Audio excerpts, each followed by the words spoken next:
आज की कहानी राहुल की और उसके 3 दोस्त वैभव, अंकिता और रिया की है। कॉलेज की छुट्टियों का समय था। राहुल, वैभव, अंकिता और रिया चारों एक साथ इकट्ठा हुए और वैभव ने कहा, इस बार हम कहीं पे पिकनिक का प्लान करते हैं। सभी यह सुनकर उत्साहित हो गए और बोले, हाँ हाँ जरूर। तभी मैंने कहा, और हम जाएंगे कहाँ? वैभव ने कहा कि इस बार हम पहाड़ी इलाकों के जंगलों में जाएंगे। हम सभी यह सुनकर उत्साहित हो गए और बोले, ठीक है। अगले दिन मैं अपनी कार लेकर वैभव, अंकिता और रिया के साथ अपनी पिकनिक के ट्रिप पे चल दिया। रास्ते में हमने खूब मौज मस्ती की और यहाँ वहाँ कई जगह घूमे। घूमते घूमते हमें शाम हो गई थी। हम घर से तकरीबन 2 बजे निकले थे और वहाँ जाते जाते 7 बज गए थे। हम सभी वहाँ पहुँचकर अपना अपना सामान उतारने लगे। अंकिता और रिया यहाँ वहाँ टहलने के लिए चली गई।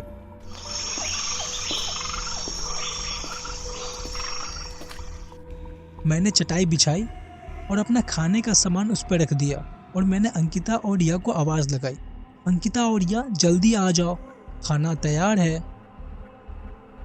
वे दोनों हमारे पास आई और हम चारों बैठकर खाना खाने लगे। रात का वक्त हो गया था, सर्दियों का वक्त था तो ठंड बढ़ने लगी थी। तभी अंकिता ने कहा, चलो गाइस अब चलते हैं, रात काफी हो गई है। तो हमने कहा, अभी नहीं, थोड़ी देर और रुकेंगे। अंकिता ने मना कर दिया, नहीं गाइस, वक्त हो गया है और रात भी बढ़ने लगी है, यहाँ कोई जंगली जानवर हुआ तो? तभी रिया ने कहा, यार कुछ नहीं होगा, थोड़ी देर और रुक जाते हैं ना। अंकिता ने कहा, ठीक है। करीब 9 बज गए थे और अंधेरा काफी हो गया था। तब रिया ने फिर से जिद की, थोड़ी देर और रुक जाओ, पर अंकिता नहीं मानी और बोली, चलो। अंकिता की जिद पे हम सब अपना सामान रखने लगे। मैं, अंकिता और रिया और हमारे दोस्त वैभव थोड़ा दूर टहलने के लिए निकले। थोड़ी दूर जाने के बाद वैभव ने देखा कि जंगलों के बीच में एक पुरानी हवेली है। वैभव उसे देखकर चौंक गया और भागते हुए हमारे पास आया। गाइस, वहाँ पे एक पुरानी हवेली है। मैंने कहा, क्या क्या बकवास कर रहे हो? यहाँ पे हवेली कहाँ से आई है? तभी उसने कहा, नहीं नहीं, वहाँ सच में हवेली है, मैं सच बोल रहा हूँ। तभी अंकिता बोली, चलो गाइस, हमें क्यों देखना है हवेली? तभी रिया ने कहा, चलो एक बार देख कर आते हैं। अंकिता, कैसी हवेली है? मैंने भी अंकिता से कहा, चलो देख कर आते हैं। पर अंकिता ने साफ मना कर दिया और बोली, नहीं गाइस, मैं नहीं जाऊंगी, मैं अपने घर जाऊंगी। तभी हम तीनों ने अंकिता को मनाने की कोशिश की और थोड़ी देर बाद अंकिता मान गई। मैंने कहा कि हम बस हवेली देखकर वापस आ जाएंगे, तो अंकिता भी हमारे साथ चलने लगी। कुछ दूर चलने के बाद हमें वो हवेली दिखी और हम चारों उस हवेली को देखकर शॉक्ड हो गए। अब मैंने कहा, यार इस जंगल के बीच में यह हवेली कहाँ से आ गई? तभी वैभव ने कहा, पता नहीं यार कहाँ से आ गई। हम चारों बेशुद्ध होकर उस हवेली के अंदर जाने लगे। वो बहुत बड़ी हवेली थी। अंकिता और रिया उस हवेली को देखकर बोली, वाह क्या हवेली है यार, ये किसी जमाने में बहुत बड़ी और सुंदर होगी। तभी हमने प्लान किया कि आज की रात हम इसी हवेली में बिताएंगे।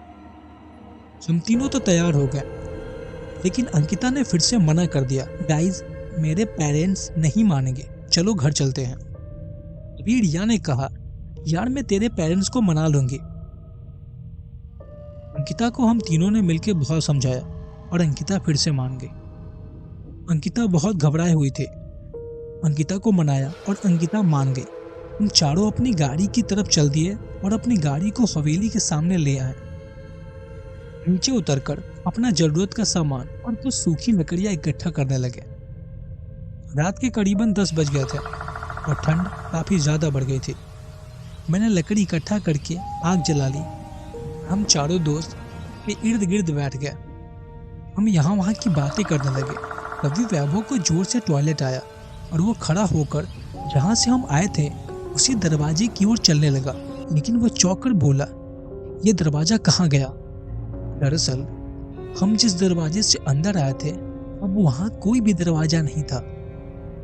वैभव चौंक गया और भागता हुआ हमारे पास आया। गाइस, हम जहाँ से आए थे वहाँ पे कोई दरवाजा ही नहीं है। मैंने कहा, क्या बकवास कर रहा है? वहीं पे तो होगा दरवाजा, आखिरकार दरवाजा कहाँ जाएगा? तब हम चारों उसके साथ चल दिए और देखा वहां पे तो कोई दरवाजा ही नहीं था। हम चारों साथ मिलके उस दरवाजा को खोजने लगे, लेकिन दरवाजा कहीं नहीं मिला। अंकिता गुस्से में चिल्लाई और कहा, मैंने कहा था ना, यहाँ रात को रुकना खतरे से खाली नहीं है, लेकिन तुम लोगों ने मेरी एक नहीं सुनी। हम सब ने अंकिता को शांत कराया और अंकिता चुपचाप वहां पे बैठ गई। हम सब यहाँ वहां दरवाजा को ढूंढने लगे और सब थक हार कर बैठ गए। हम सभी एक जगह बैठ गए। तभी अंकिता अचानक से उठी और उसके बाल खुल गए। वो वैभव की तरफ बढ़ने लगी। वैभव के पास गई और उसके गर्दन को पकड़ के हवा में उठाकर दोनों फेंक दिया। वैभव के पैर में बहुत चोट आ गई। हम सब यह देख के हैरान हो गए। मैंने और रिया ने अंकिता को रोकने की कोशिश की और अंकिता ने हमें भी धक्का दे दिया। तभी फिर वो वैभव की तरफ बढ़ने लगी। रिया ने उसे कहा कि तुम क्या कर रही हो, ये हमारा दोस्त है। पर अंकिता नहीं लग रही थी। ऐसा लग रहा था कि वह कोई और ही है। जैसे ही अंकिता रिया को मारने के लिए दौड़ी, मैंने उसे पकड़ लिया और एक रस्सी से बांध दी। थोड़ी देर बाद अंकिता नॉर्मल हो गई। हम सब एक जगह पे बैठे थे। अभी अंकिता ने कहा, प्लीज मुझे खोल दो, जाने दो मुझे। वैभव उठा और उसकी आंखें लाल हो गई और वो अंकिता की तरफ दौड़ा, अंकिता को मारने के लिए। हम सब यह देख के डर गए कि ये हमारे साथ क्या हो रहा है। हमारे दो दोस्त ऐसी हरकतें क्यों कर रहे हैं। मैं और रिया काफी डर चुके थे। तभी वैभव ने अंकिता की गर्दन पकड़ी और उसे हवा में उठा लिया। हम सब यह देखकर बहुत घबरा गए। वैभव की तरफ दौड़े और अंकिता को छुड़ाने की बहुत कोशिश की। तभी वैभव ने झटके के साथ मुझे और रिया को दूर फेंक दिया और अंकिता को भी। तभी हमने देखा कि सुबह के 6 बज गए। थोड़ी देर बाद वैभव का स्वभाव फिर से नॉर्मल हो गया। दरवाजा भी दिखने लगा था। शायद आत्मा की शक्ति सूरज की किरणों की वजह से खत्म हो चुकी थी। हम सभी बहुत डरे हुए थे। हम सभी अपना सामान छोड़ के उसी दरवाजे की तरफ भाग चले।